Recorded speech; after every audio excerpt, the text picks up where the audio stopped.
Thank you for joining me. My name is Diana of Webinars by Rockwell. This video is designed with the administrative professional in mind and the unique job skills and tasks that they are expected to do every day. With over 40 years of experience as a secretary, administrative assistant, and executive assistant, I hope my experiences and skill sets can help you excel in your chosen or fallen into profession. I appreciate your choosing to spend the next few minutes with me as we discuss how to be successful working remotely. Let's get started.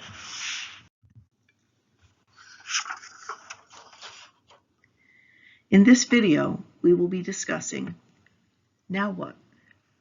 Setting up your space, develop new habits, and review your progress. With COVID lockdown, it became necessary for many employees to work from home. That entails a different work ethic, new habits, new skills, and a new mindset. We see the workforce changing and people preferring to work from home. Let's look at what it takes for you to become successful working from home. So now what?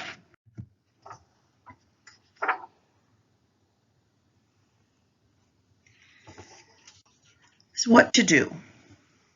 We brainstorm. The best way to set up your remote working space. Imagine the space and where you want to move or add a desk.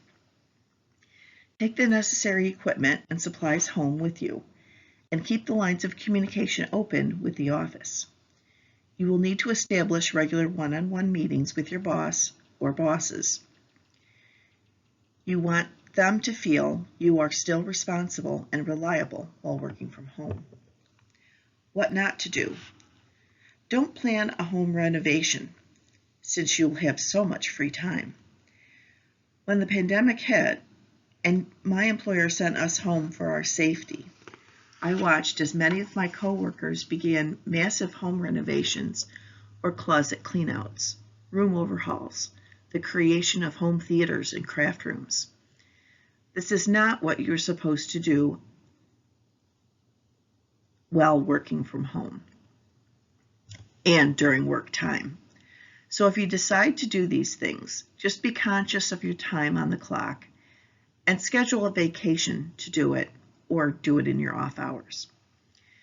Don't plan a meeting after hours because you function better at 7 a.m. or 7 p.m. It may be tempting, but please be aware of others' personal time. This does not include emergency scenarios, of course, because we know that they will occur and agreed to by both parties. Since scheduling breaks to move around, cook, eat, do chores seems to work for me, I found myself distracted by typical chores needing to be done, like dishes, laundry, fixing lunch, and picking up after the dog, vacuuming and sweeping up after the dog hair and spilled dog food.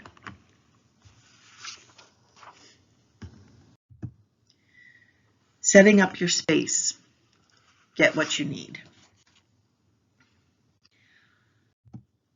What to do? You'll want to arrange the surface you'll be working on, whether it's a table, hopefully not your bed, or the couch. And hopefully you have a desk. That's the best scenario. Make sure you have outlets and internet jacks handy. Provide enough light to work by. Get a real office chair or take yours home with permission. Be conscious of ergonomics and cord control for safety. What not to do? Don't set up your desk or your work area in a high traffic area.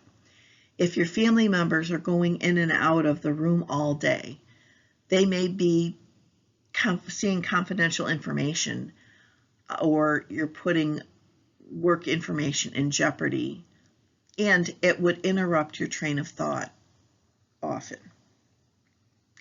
It's not recommended to set up your office in your bedroom. I've had my desk set up both in my bedroom and in my living room. If you set up your desk in the bedroom, be aware of the psychology of having a workspace in your bedroom. It may cause insomnia. In the words of Colin Allard, E-L-L-A-R-D, of Psychology Today, I'd been working more or less constantly from home, only making appearances at the office for meetings. But things had begun to fall apart. I felt as though I'd fallen into a comfortable rut at home. My workday consisted of about equal parts of writing, reading, visiting the kitchen, petting the cats, watching television, surfing the internet, thinking about doing push-ups, downloading apps that encouraged push-ups, thinking about making better life choices, downloading apps that might help me make better life choices, looking out the window and wondering what the neighbors were up to, shopping, contemplating impractical home renovation products, as we discussed, downloading apps that might help with home renovation products, looking for a summer vacation spot, downloading apps that might help me find a summer vacation spot, and daydreaming. In other words, my dreamy lifestyle of working hard when I wanted and where I wanted had somehow degenerated into an unfocused, fuzzy mess of distraction, confusion, and outright boredom. I'd lost my discipline. In response to this, I packed up my laptop and hiked over to my office to see whether a new setting might shake things up. I was surprised by the effectiveness of my decision.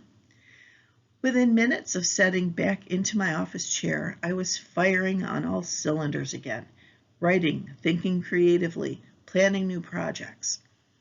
In my first week back to the office, I accomplished more than I had in the previous month at home. So what had gone wrong with my idyllic, flexible lifestyle? Where had my professional life gone off the rails, degenerating from an empowering mix of autonomy, inspiration, and creativity to the overload of chocolate chip cookies, daytime television, and first-time personal shooters? He recommended making your workspace official. Make your goals or to-do list in plain sight. His last bit of advice was to forgive yourself for tending to unexpected emergencies and to motivate yourself to get back in the saddle and get to work. Don't have an open door policy if you're not at home alone. Don't create distractions like turning on the television. Don't invite family or friends over during work hours.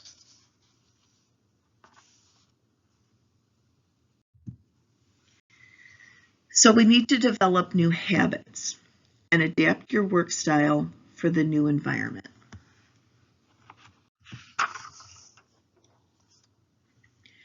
What to do? Set up a schedule for your workday. Try to keep the same routine within reason.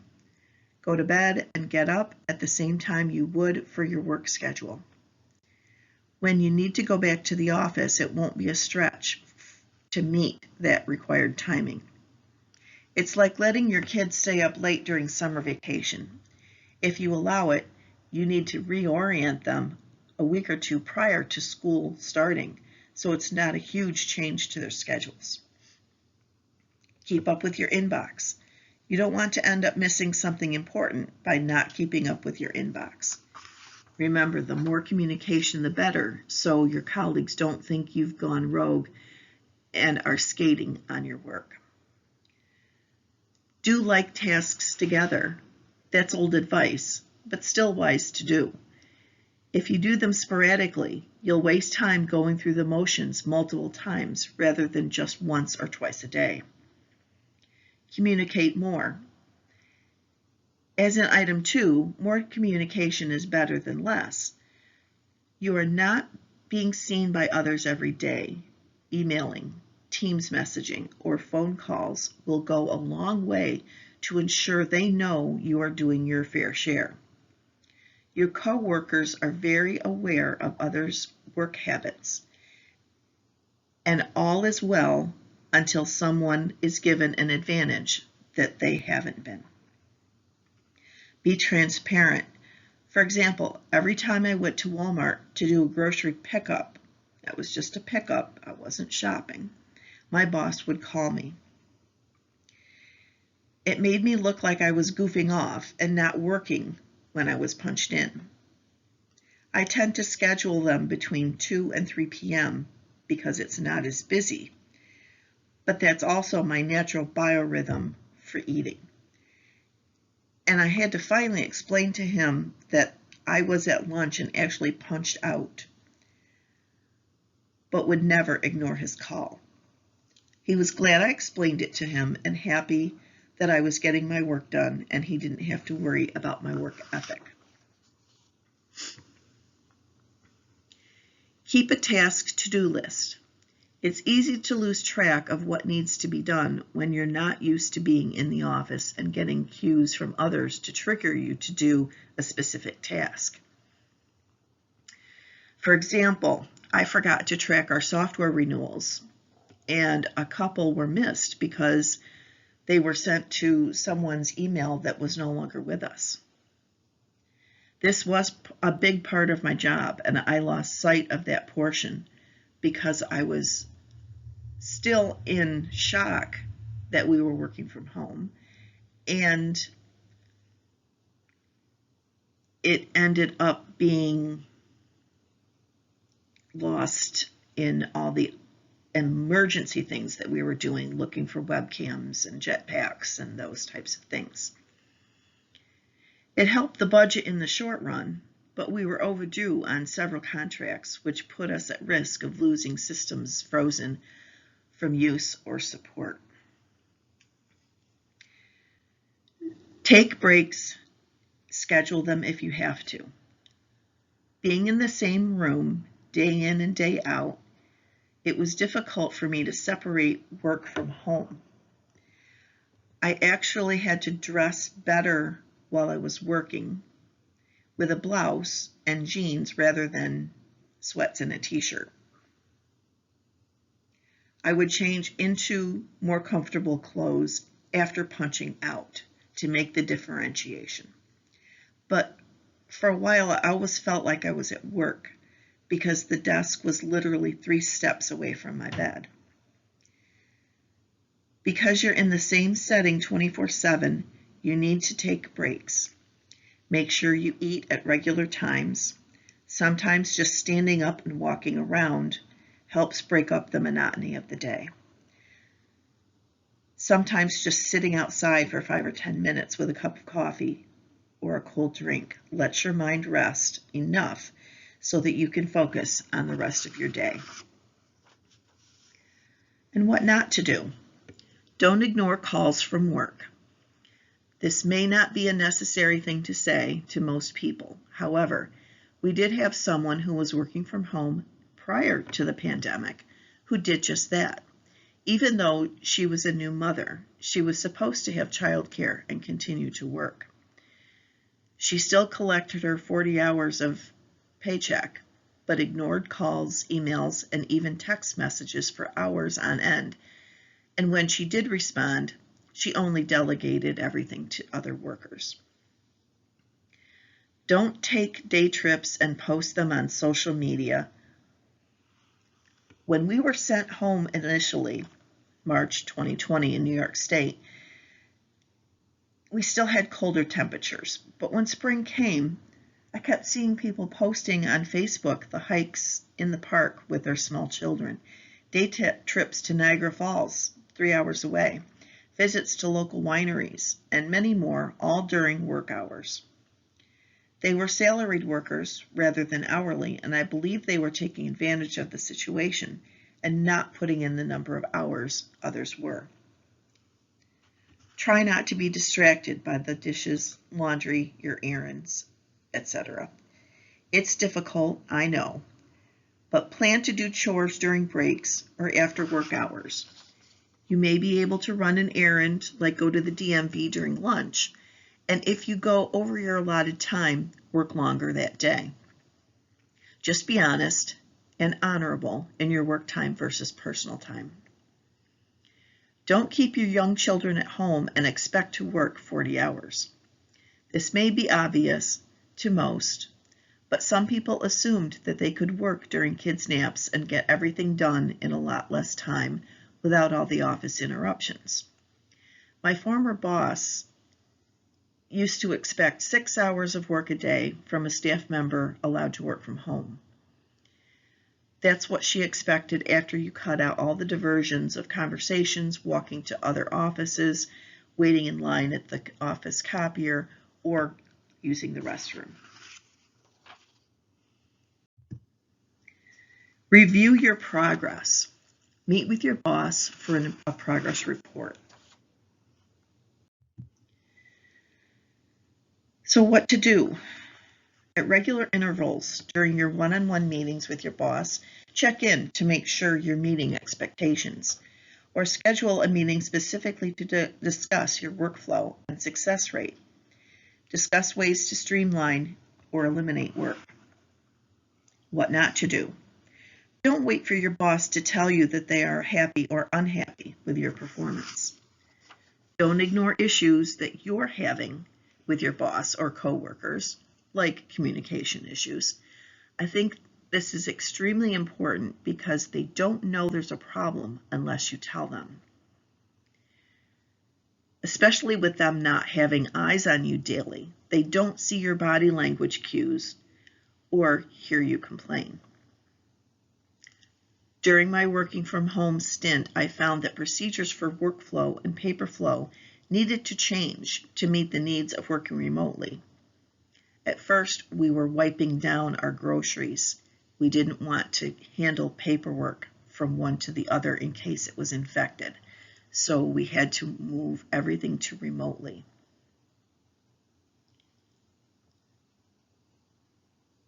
I had to schedule a meeting to discuss it and work out a compromise with other departments so that we could get work done efficiently.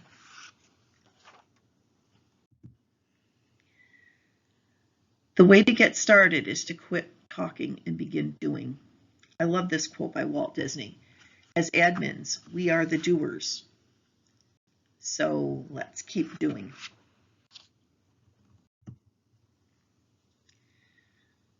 There's never just one solution to any problem. We all have different personalities and personal work styles. Find what works best for you and keep doing it. Check in with your boss and be transparent about any emotional issues you're having while working remotely. It may affect you in ways you didn't expect. With open communication, we can all be successful.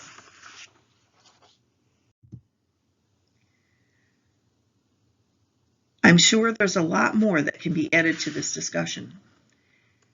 Please add your comments to share your experience and advice on how you navigated working remotely. I believe the pandemic changed the future of the workplace. We will try to go back to whatever normal was, but it looks like it will be a hybrid of work at home or work at work in the future. Jobs that do well from home are IT, other than hands-on tech support, and network problem solving. Some admins work can certainly be done at home. Marketing, social media, communications, fundraising usually means a lot of travel already, so working from home is not a stretch by any means. And thank you for spending your time with us today. I hope you were able to learn at least one thing you didn't know before. Webinars by Rockwell focuses on creating videos to help admins enhance their skills and build their career. My contact information is on the last slide if you have any questions or would like to send me a topic for future videos. Bye for now.